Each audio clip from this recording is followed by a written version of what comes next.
As one, we lift our voices, our hearts expectant. Oh Lord, breathe afresh on us.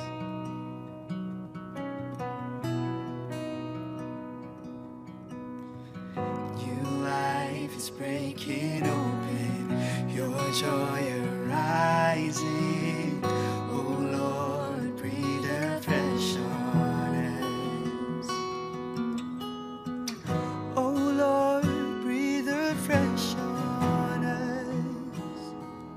We make room for your spirit, we make room for you to move, laying down every single burden. We decrease for more of you. We make room for your spirit, we make room for you to move. Open our eyes to see your glory, drawing us deeper into you.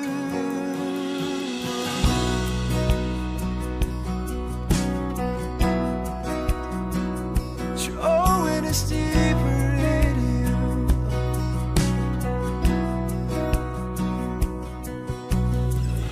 As one, we lift our voices, our hearts expectant.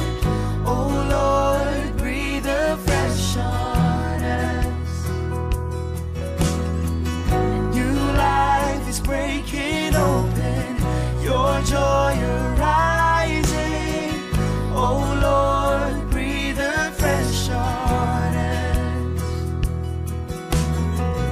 Oh Lord, breathe afresh on us. We make room for your spirit, we make room for you to move, laying down every single burden. We decrease for more of you.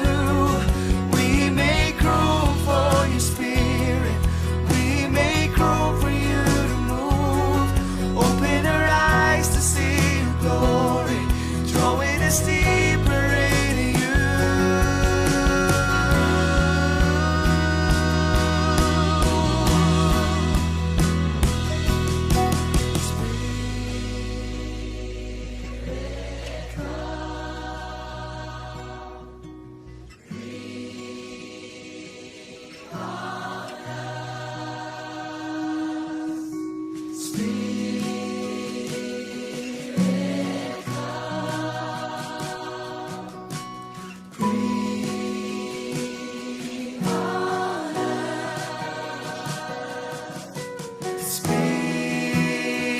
Spirit, come. Would you breathe on us, Lord? Spirit, come.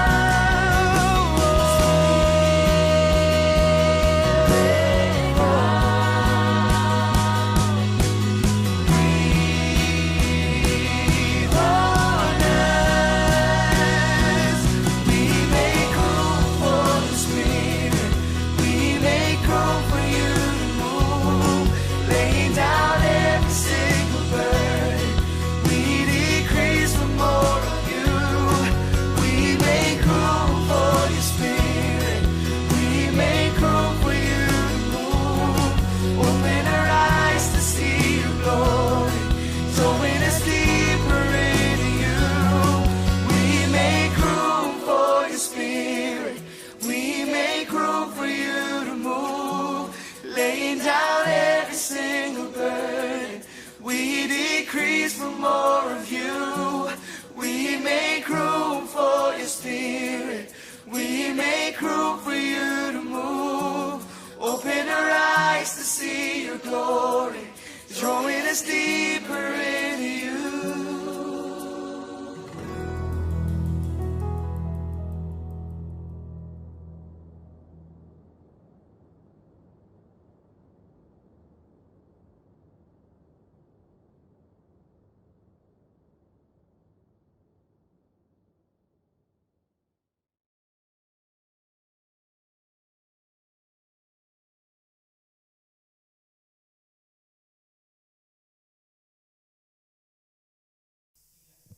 Selamat pagi Bapak Ibu Saudara yang kekasih dalam Tuhan. Kami dari Every Nation Makassar kembali mengucapkan selamat datang dalam ibadah online service kami. Mari kita meninggikan Dia, mari kita muliakan Dia, sebab hanya Dia yang layak untuk kita tinggikan. Mari kita berikan yang terbaik hanya bagi Dia.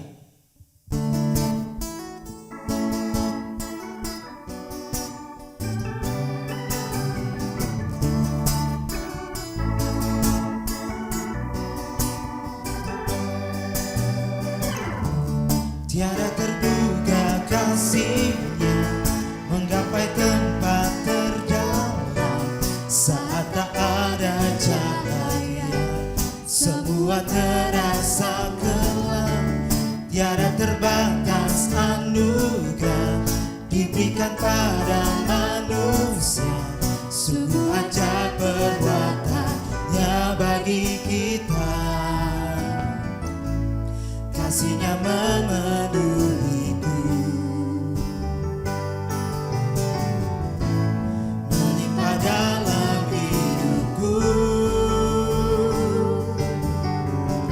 Kini ku mengasihi-Nya dengan segenap hatiku, dan ku kasih sesamaku seperti kasih-Nya padaku.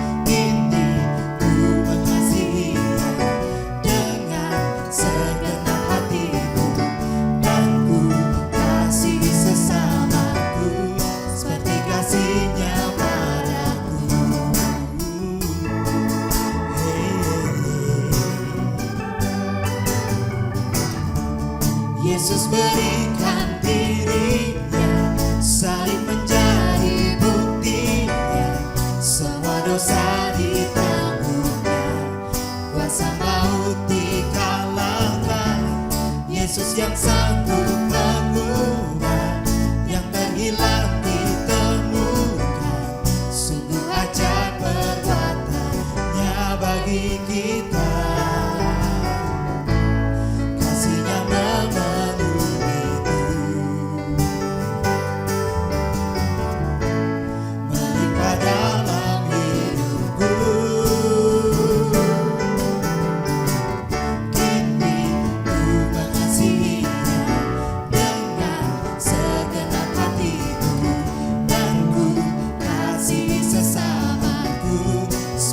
Kasih-Nya padaku, kini ku mengasihi-Nya dengan segenap hatiku, dan ku kasih sesamaku seperti kasih-Nya padaku.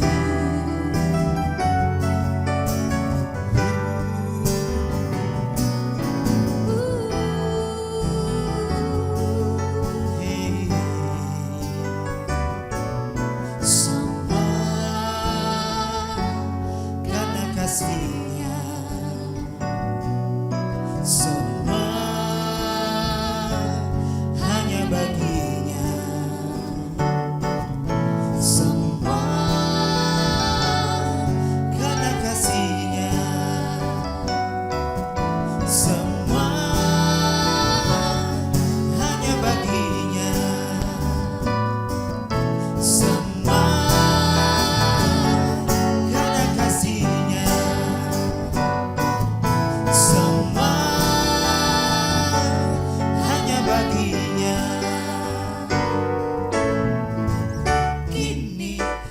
Mengasihi-Nya dengan segenap hatiku, dan ku kasih sesamaku seperti kasih-Nya padaku. Kini ku mengasihi-Nya dengan segenap hatiku, dan ku kasih sesamaku seperti kasih-Nya padaku. Kini ku mengasihi-Nya dengan segenap hatiku, dan ku kasih sesamaku seperti kasih-Nya padaku.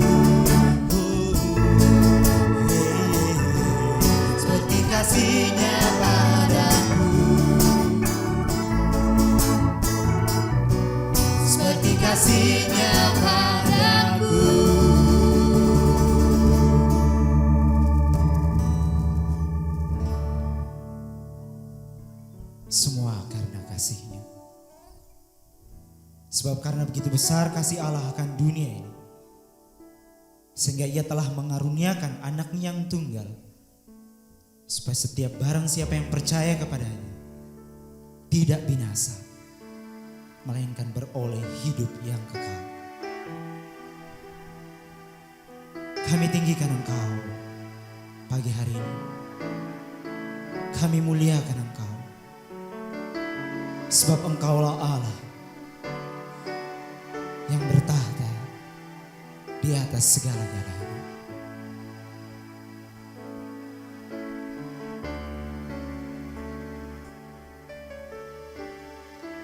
For thou, O Lord, art high above all the earth. Thou art exalted far above all gods. For thou, O Lord, art high above all the earth. Hey, thou art exalted far above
selama-lamanya.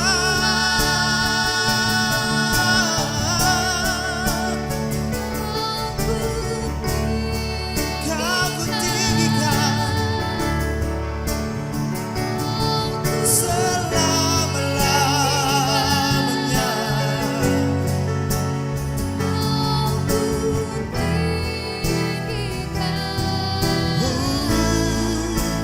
Oh Tuhan,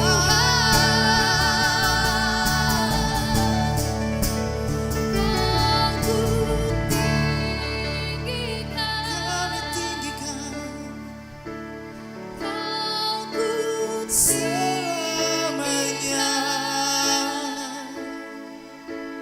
Kau kutinggikan, oh Tuhan.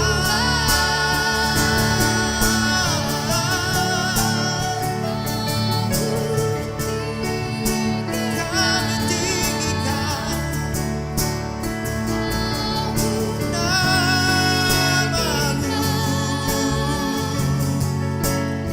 sebab hanya Kau yang layak, Tuhan. Kau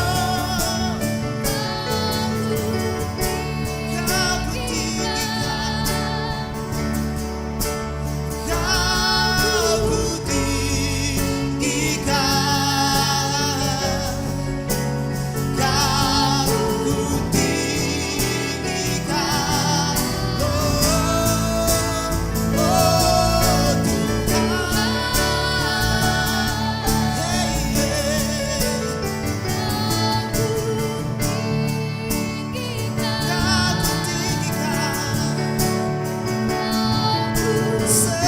kutinggikan, oh Tuhan. Selama-lamanya Kau kutinggikan,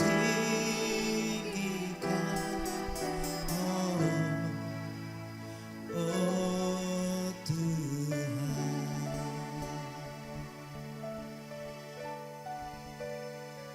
Kau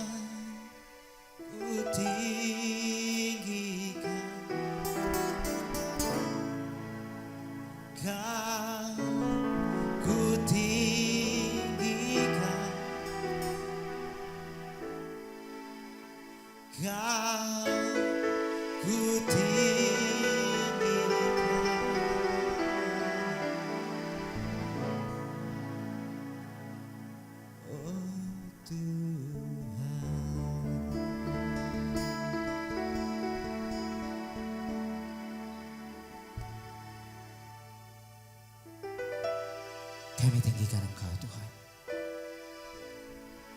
Kami muliakan nama-Mu. Sebab hanya Engkau yang layak. Layak-layaklah Engkau. Mulia-mulialah nama-Mu. Kami tinggikan Engkau saat ini Tuhan. Surga adalah tahta-Mu dan bumi tumpuan kaki-Mu. Biar setiap yang bernafas sujud menyembah dan meninggikan Engkau.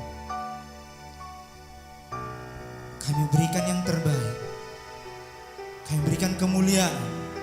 Kami berikan kehormatan, kejayaan,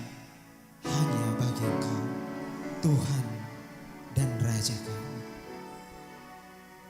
Terpujilah namamu Bapa. Terpujilah namamu Yesus Kristus. Terpujilah namamu Roh Kudus. Di dalam nama Yesus Kristus kami datang mengucap syukur. Amin.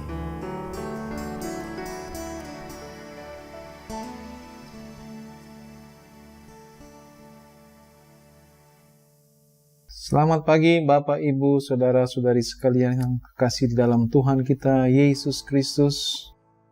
Bagaimana kabar?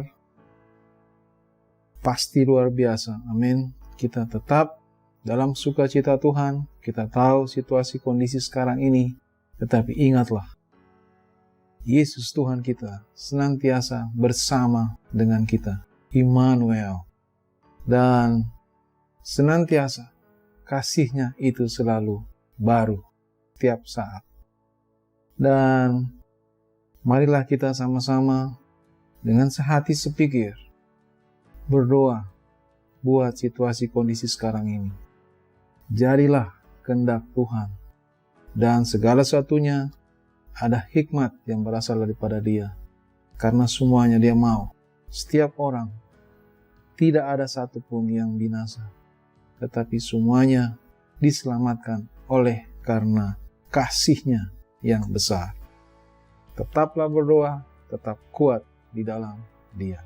Sebelum kita mendengarkan firman Tuhan, marilah dengan sehati sepikir, dengan satu iman, kita berdoa. Ya Bapa di surga, dikuduskanlah namamu ya Tuhan. Datanglah kerajaan-Mu, dan jadilah kehendak-Mu di bumi ini seperti di dalam surga. Kami senantiasa bersyukur, ya Tuhan, dalam setiap keadaan, karena kami tahu, ya Tuhan, segala sesuatu berasal daripada Engkau, dan segala sesuatu hanya bagi kemuliaan Engkau, ya Tuhan. Engkaulah, ya Tuhan, yang telah mencurahkan anugerah-Mu yang berlimpah, supaya hidup kami tetap di dalam Kau, di dalam kekuatan kasih karunia-Mu ya Tuhan, tetap dalam perlindungan-Mu, dalam sukacita, damai sejahtera, dan kebenaran.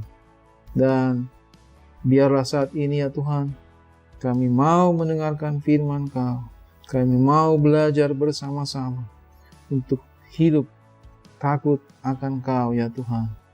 Dan tahirkanlah hati kami dengan firman-Mu.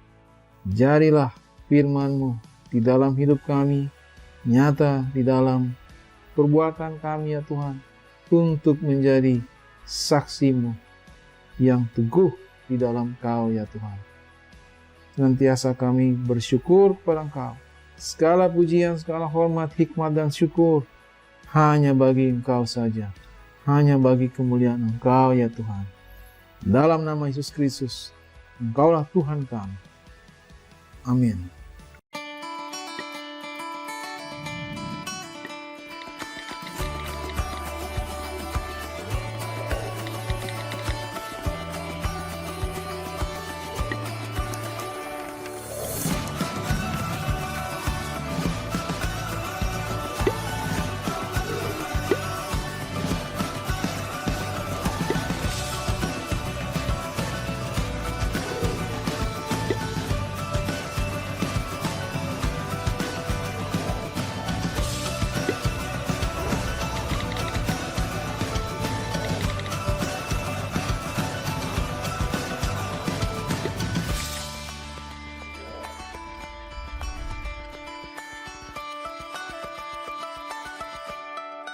Mari Bapak, Ibu, Saudara-saudari sekalian, kita bersama-sama belajar firman Tuhan, dan serial khotbah kita masih tetap dalam 10 Perfect Law, Perfect Love, dan kita sudah memasuki serial yang ke-6. Kita sudah paham dengan baik apa maksud Tuhan di dalam memberikan 10 perintah ini, bahwa Dia sendiri mengatakan, Akulah Tuhan Allahmu, kepada umat kesayangannya yang disebut, yaitu bangsa Israel. Allah sungguh-sungguh mengasihi mereka. Kenapa? Karena mereka lah milik kepunyaan Tuhan. Dan tetap Tuhan meneguhkan mereka. Bahkan dikatakan dari generasi kepada generasi untuk mengasihi Allah Bapanya.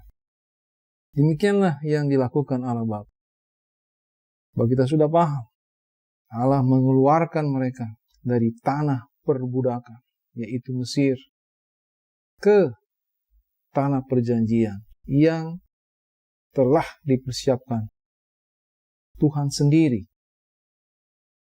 Dan inilah dasar dari perintah yang ke-6 itu.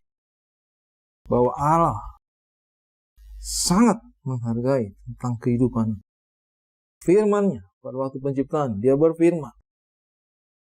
Dan Dia bentuk manusia itu menurut gambar dan rupanya Dia. Dan kemudian ada kehidupan karena ada nafas yang dikeluarkan dari Allah sendiri. Dan manusia itu hidup. Dan kita tahu penggenapannya ini. Penggenapannya adalah di dalam Tuhan kita Yesus Kristus. Firman telah menjadi manusia. Supaya jangan ada satupun yang binasa. Di Matius 22, 37-40. Jawab Yesus kepadanya, kasihilah Tuhan Allahmu dengan segenap hatimu. Dan dengan segenap jiwamu. Dan dengan segenap akal budimu. Itulah yang hukum yang terutama dan yang pertama. Dan dikatakan dan hukum yang kedua. Yang sama dengan itu ialah kasihilah sesama manusia seperti dirimu sendiri. Kata dirimu sendiri, inilah individual itu. Untuk mengasihi orang lain. Tadi yang pertama, mengasihi Tuhan dengan segenap hati, segenap jiwa, kekuatan. Dan yang sama selama kita dunia ini. Inilah yang Tuhan mengubahkan hidup kita.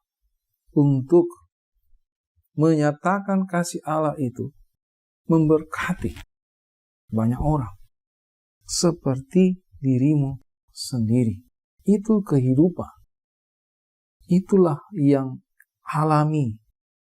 Yang berasal dari Tuhan sendiri. Dan Dialah yang mengusahakannya. Dan dikatakan pada kedua hukum inilah tergantung seluruh hukum Taurat dan kitab para nabi. Utuh seluruhnya kembali seperti yang Tuhan nyatakan kepada bangsa Israel. Nah, mari kita lihat. Jangan membunuh itu yang dimaksud di sini adalah berasal dari akar kata bahasa Ibrani. Yaitu rasak. Dalam English version dikatakan murder. Ini yang dimaksud. Dan bukan harak. Yang dimaksud di sini adalah yang rasak. Nah, yang termasuk rasak itu adalah pembunuhan. Mengambil nyawa orang lain yang secara ilegal dan immoral dengan sengaja. Berarti intentional, berarti direncanakan. Memang ada motivasinya untuk mematikan kehidupan orang lain. Kata rasak di sini tidak termasuk tentang hukuman pengadilan, tentang peperangan, yang mati dalam berperang. Nah, kita juga menuliskan tentang hal-hal ini. Atau binatang. Karena kita ada yang bahaya, misalnya nyamuk, ya kita bunuh nyamuk, ya kayak gitu. Tapi yang dimaksud rasak di sini, yang termasuk di sini adalah yang direncanakan dengan sengaja membunuh atau bersama-sama dengan orang lain untuk membunuh. Homicide, pembunuhan. Suicide, bunuh diri. Genocide, pembunuhan yang lebih luas lagi. Abortus yang sengaja itu juga. Ya, tapi ada juga yang karena kelalaian tidak disengaja mengakibatkan matinya seseorang. Itu manslaughter. Jadi misalnya kecelakaan lalu lintas akibat tidak hati-hati, tidak waspada gitu. Karena lihat HP, sesuatu yang dilarang atau melanggar rambu atau apa saja, dan sebenarnya tidak mau menabrak, tapi tidak sengaja menabrak, itu juga masuk dalam rasa. Tetapi mari kita lihat, intinya bukan akibat. Pembunuhan ini akibat. Tapi seperti tadi kita dahului di awal-awal tadi, tentang kehidupan itu. Kejadian 9 ayat 6. Siapa yang menumpahkan darah manusia, darahnya akan tertumpah oleh manusia. Sebab Allah membuat manusia itu menurut gambarnya sendiri. Diciptakannya manusia itu serupa dan segambar dengan dia. Jadi siapa yang membunuh dengan sengaja ini, berarti merendahkan gambar Allah ini. Pembunuhan itu akibatnya. Dan mari kita lihat hal dasarnya. Dengan demikian, kita menjadi murid Tuhan yang terdiri dalam kasih karunia Tuhan, menghargai nilai kehidupan itu. Kita diangkat harkat itu, nilai-nilai kehidupan itu di dalam Kristus, dengan jalan menghormati, menghargai kehidupan itu. Sebab itu berasal dari Tuhan. Nah, mari kita lihat akarnya ini. Kejadian 4 ayat 6-7.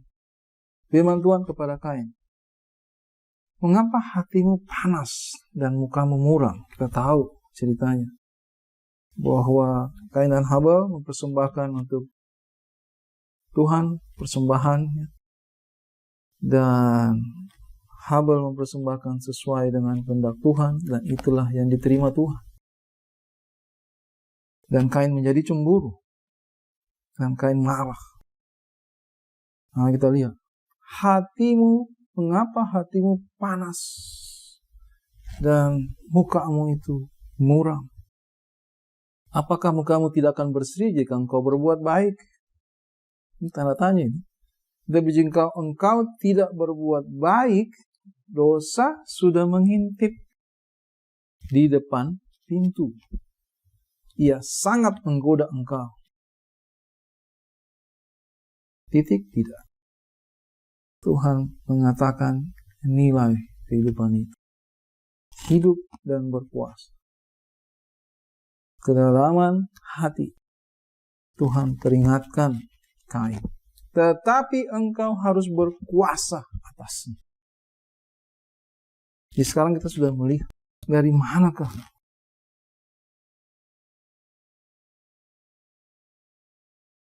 suatu keputusan untuk membunuh. Karena hati yang dikuasai oleh dosa. Keputusan untuk melakukan, berbuat baik, tidak baik, berasal dari hati. Didikan Tuhan ada, peringatan Tuhan ada, tegas dan jelas. Pelindungan Tuhan ada di dalam perintahnya, ada di dalam didikannya. Itulah kasih Tuhan. Berarti apa? Bahwa Kain pun dapat mengatasinya. Jika dia mendengarkan baik-baik peringatan Tuhan ini, sebenarnya dan seharusnya dia tidak melakukannya. Karena inilah dikatakan Tuhan, ia sangat menggunakan. Dosa itu akan terus-menerus menguasai jiwa kita. Kemudian kita memutuskan itu. Tuhan bilang, engkau harus berkuasa atas. Berarti kita dapat mengandalkannya. Kita dapat menyingkirkannya. Ada kuasa. Kita dikatakan itu. Di Matius 15 ayat 19. Karena dari hati timbul segala pikiran jahat, pemenuhan, berzinahan, percabulan, pencurian, sumpah palsu, dan hujat. Dari hati akarnya itu. Pemenuhan itu adalah akibat, itu buahnya. Tapi akarnya apa? Diawali dengan apa? Adalah jelas kemarahan, dendam, iri hati, kecemburuan. Itu semuanya ada. Kehidupan kayak bukan berasal dari dia, tapi berasal dari dosa. Inilah firman Tuhan sampai ke akarnya untuk menghancurkan dosa itu. Berhasil. Pasti berhasil. Seperti kita baca. Di dalam Kristus, iman mengalahkan yang jahat. Bukan di luar. Bukan permukaan. Tetapi di dalam. Marah, kebencian, dendam. Semua itu akarnya. Tapi kenapa yang muncul selalu demikian? Kenapa muka jadi muram? Itu suatu ciri kan? Ciri muka muram. Ada yang kelihatan dari luar itu. Berarti juga menunjukkan apa yang ada di dalam hati. Itu kan demikian. Dan segeralah mengatasinya itu.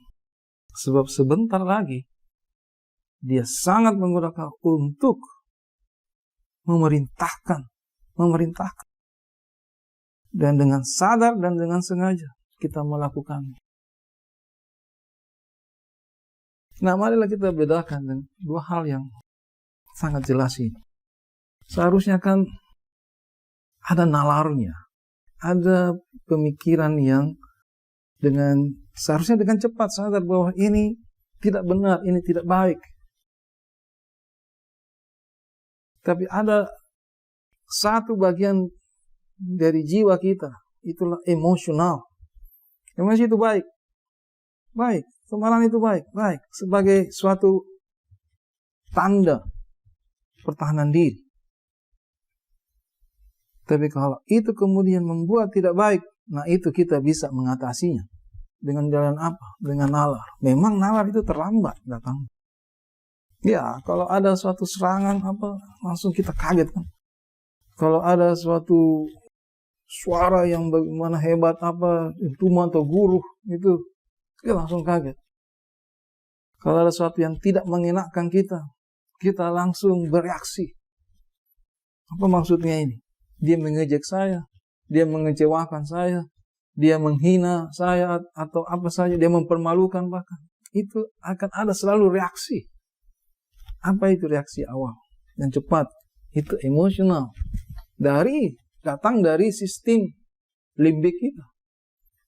Dan dia mengaktifkan hipotalamus hipofise kita, dan dia mengaktifkan hormon-hormon supaya keluar dari kelenjar di ginjal kita. Apa yang keluar?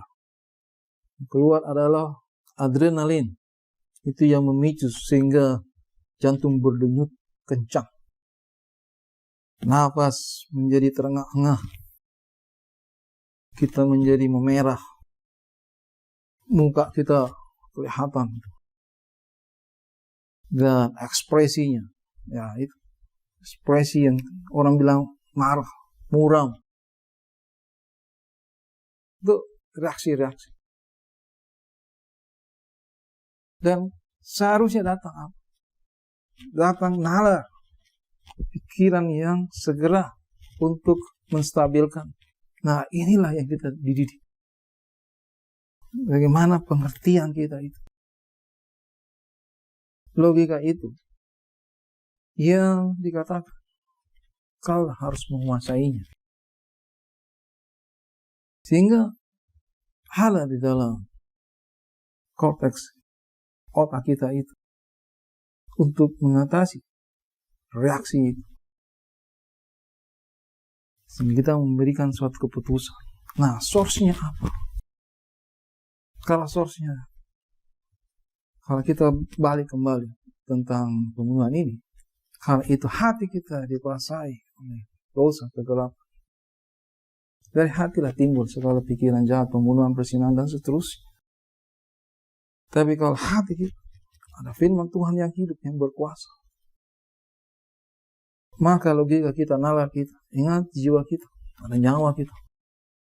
Itulah kehidupan itu yang bisa menstabilkan untuk kita. Untuk bertobat. Untuk mengampuni.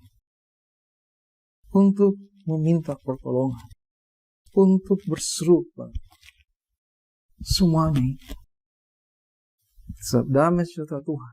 Itulah yang menguasai hati, pikiran kita. Karena ada Roh Allah yang berdiam. Karena ada firman Tuhan. Karena ada perintah Tuhan. Ini akarnya. Jadi kebencian itu, itulah yang memotivasi sikap hati untuk membunuh. Kamu telah mendengar, ini Matius 5 ayat 1-22, kamu telah mendengar yang difirmankan kepada nenek moyang kita, jangan membunuh, siapa yang membunuh harus dihukum. Apa kata Yesus? Tetapi aku berkata kepadamu, setiap orang yang marah terhadap saudaranya harus dihukum. Siapa yang berkata kepada saudaranya kafir harus dihadapkan ke mahkamah agama. Dan siapa yang berkata jahil harus diserahkan ke dalam neraka yang menyala-nyala. Ada penghakiman, penghukuman. Iya. Dan ini Yesus tidak berbicara tentang permukaannya. Yesus berbicara di dalamnya. Apa di dalamnya? Bukan bentuk pembunuhan itu, tetapi diawali dengan apa? Dengan hati yang marah. Tetapi inilah mari kita lihat. Bagaimana kemudian hidup dan berkuasa yang dilakukan oleh Tuhan kita Yesus Kristus. Hati yang baru, roh yang baru. Kasih adalah tujuan perintah yang ke-6 itu. Janganlah kamu heran, saudara-saudara, 1 Yohanes 3, 13-16. Apabila dunia membenci kamu. Kita tahu bahwa kita sudah berpindah dari dalam maut ke dalam hidup. Yaitu karena kita mengasihi saudara kita. Barang siapa tidak mengasihi, ia tetap di dalam maut. Setiap orang yang membenci saudaranya adalah seorang pembunuh manusia. Dan kamu tahu bahwa tidak ada seorang pembunuh yang tetap memiliki hidup yang kekal di dalam dirinya. Demikianlah kita ketahui kasih Kristus, yaitu bahwa ia telah menyerahkan nyawanya untuk kita. Nyawanya untuk kita. Jadi kita pun wajib menyerahkan nyawa kita untuk saudara-saudara kita. Lihat, dunia dengan segala isinya dikuasai oleh si jahat. Dan kita tahu, sebelum kita hidup di dalam, dahulu sebelum kita di dalam Kristus, kita melakukan semua keinginan, termasuk dalam hal membenci. Kita terdidik oleh dunia dengan hal-hal begitu. Dengan kata-kata, apakah halus atau kasar, yang biasa sekarang kata-kata nyinyir misalnya, hate speech, banyak di media-media sosial dan seterusnya. Inilah yang Tuhan mau menyembuhkan kita. Tuhan mau melepaskan kita. Jika kita mengakuinya, maka dia adalah setia dan adil. Dan setelah mengakuinya, dia menguruskan hati kita dengan jalan mendidik sesuai dengan perintah, kehendak. Dia mengusahakan sampai pada akhir. Dialah guru yang baik. Jadi pertobatan dilanjutkan dengan rekonsiliasi, pemulihan terus-menerus dari iman kepada iman, kasih karunia demi kasih karunia. Demikianlah kita ketahui kasih Kristus. Ia telah menyerahkan nyawanya, jadi kita pun juga bukan individunya seperti diri kita sendiri, mengasihi orang lain seperti diri kita sendiri. Kualitas hati yang dibentuk oleh Tuhan, itulah kualitas hidup kita terus menerus di dalam Tuhan kita Yesus Kristus. Di Roma 12, 19-21. Saudara-saudaraku yang kasih, janganlah kamu sendiri menuntut pembalasan. Tidak. Tetapi berilah tempat kepada murka Allah. Secara tertulis, pembalasan itu adalah hakku. Aku yang akan menuntut pembalasan firman Tuhan. Kita bukanlah menjadi hakimnya. Bukan. Tetapi pembalasan itu adalah hak Tuhan. Tapi ini dia. Ini yang kita bisa menguasai. Tetapi justru jika seterumu lapar, musuhmu lapar, berilah dia makan. Jika ia haus, berilah dia minum.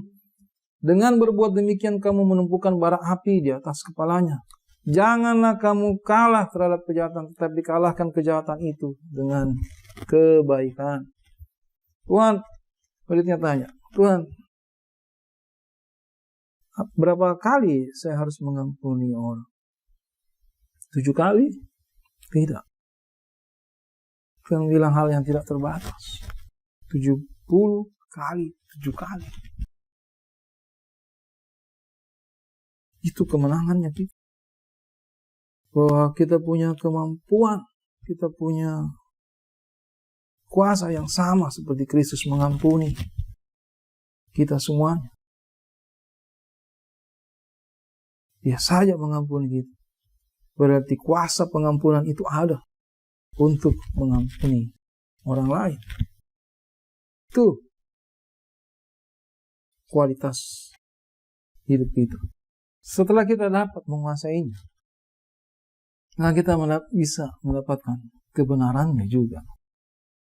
Di Matius 5 dilanjutkan tadi. Dikatakan, sebab itu jika engkau mempersembahkan persembahanmu di atas mezbah, dan engkau teringat akan sesuatu yang ada dalam hati saudaramu terhadap engkau, tinggalkanlah persembahanmu di depan mezbah itu, dan pergilah berdamai dahulu dengan saudaramu.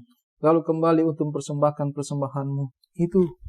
Inilah kebenarannya. Inilah keputusan tindakan untuk menang terhadap kejahatan itu. Marilah kita melakukannya karena kasih yang ada dalam hati kita. Bukan di permukaan. Kita bisa tersenyum, tapi sebenarnya hati kita masih dendam, masih jengkel. Tuhan mau melepaskan kita dari situ. Kenapa? Karena itu kehidupan. Ini serius. Ini pokok dari kehidupan kita sehari yang bisa saja kita alami. Dalam hal waktu apa saja kita jalani. Sewaktu-waktu akan bisa ada ujian ini, ada tantangan ini. Bahkan terhadap orang yang terdekat sekalipun. Bahkan antara suami istri pun. Orang tua dengan anak-anak. Tuhan mau memulihkan semuanya ini. Tuhan membenarkan kita. Dan Dia membuat kita. Buahnya adalah damai sejahtera. Ini apa? Inilah kualitas hidup itu. Kualitas hati kita. Bahwa kita menang terhadap yang jahat. Dan kita lihat ini. Kekuatannya ada. Ya. Hidup yang berkuasa. Efesus 4 ayat 31. Segala kepahitan, kegeraman, kemarahan, pertikaian, dan fitnah hendaklah dibuang dari antara kamu. Demikian pula segala kejahatan. Tetapi hendaklah kamu ramah. Menghormati satu sama lain. Saling merendahkan diri satu sama lain. Demikianlah budaya itu. Pola itu. Pola kehidupan yang Tuhan bentuk di antara kita. Ramah seorang terhadap yang lain. Penuh kasih mesra. Dan saling mengampuni. Sebagaimana Allah di dalam Kristus telah mengampuni kamu. Pengampunan ada. Dan bagaimanakah aplikasi sehari-hari kita? Rekonsiliasi akan terus ada. Didikan itu. Kita berhasil untuk mengatasi itu. Karena keteguhan iman. Itu semuanya karena kasih karunia Tuhan. Karena itu dia katakan, Titus 2 ayat 11-14. Ayat 11, karena kasih karunia Allah yang menyelamatkan semua manusia sudah nyata. Nah ini, keselamatan itu ada.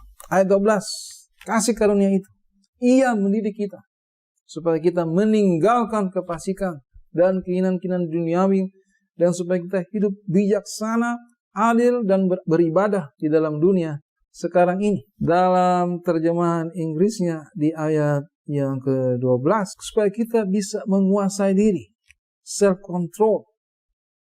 Ada pemikiran yang sehat, pikiran Kristus.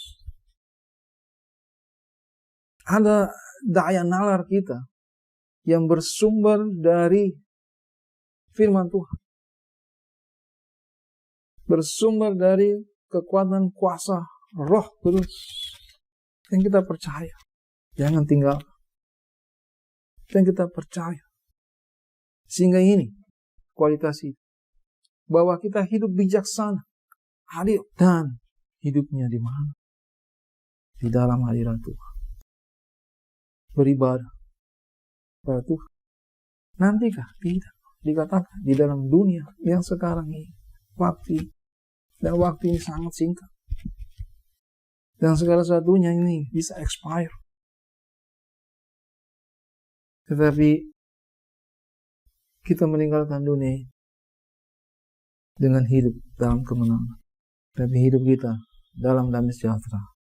Tuhan saling menguatkan, saling mendorong, saling mendoakan, saling mengampuni.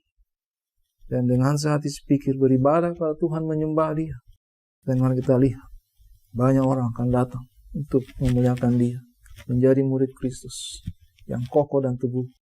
Dan itu memberkati banyak orang, banyak keluarga dunia ini.